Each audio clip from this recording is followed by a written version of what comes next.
नाशिकमध्ये अपघात झालेला आहे आणि त्यामध्ये मुलांचा लहान मुलांचे मृत्यू झालेला आहे. अतिशय दुर्दैवी घटना आहे. त्या ठिकाणी मला असं वाटतं एक काही गेट टुगेदर होतं आणि तिथनं परत येताना ही सगळी लहान मुलं आणि काही मुलांची आई वगैरे असं ज्या गाडीमध्ये होते ती गाडी विहिरीमध्ये त्या ठिकाणी पडली.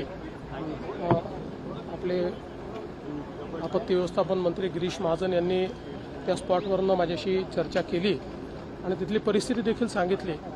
खरं म्हणजे इतक्या लहान मुलांचं असं निधन होणं यापेक्षा अधिक आक्रोश आणि दुःख दुसरं कुठलंच असू शकत नाही. ती जी विहीर आहे त्याला अतिशय छोटा कठडा होता आणि ती कुठेतरी मध्यभागी अशा प्रकारे ती विहीर होती आणि त्यामुळे ही घटना घडल्याचं प्रथमदर्शनी त्या ठिकाणी लक्षात येत आहे. पहिल्यांदा तर या संपूर्ण कुटुंबांच्या प्रती मी संवेदना व्यक्त करतो. आपण त्या कुटुंबांना मदत देखील घोषित केलेली आहे, पण त्यासोबत आपण एक अशा पद्धतीनं देखील सूचना दिलेल्या आहेत की रस्त्याच्या मध्ये अशा प्रकारच्या विहिरी ज्या आहेत किंवा असं कुठे जिथे रहदारी आहे अशा ठिकाणी तर तात्काळ त्याचं एक प्रकारे ऑडिट करून आणि त्याला त्याची तिथे आवश्यकता आहे का किंवा त्याला काय उपाययोजना करता येतील. कारण इथे असं लक्षात आलं की भिंत होती पण ती छोटी होती. ती कदाचित मोठी असती तर एखाद वेळेस ते वाचू देखील शकले असते. त्यामुळे तात्काळ या संदर्भातली कारवाई करण्याचे आदेश देखील आपण दिले आहेत. पण ही घटना प्रचंड सर्वांना वेदना देणारी अशा प्रकारची घटना आहे.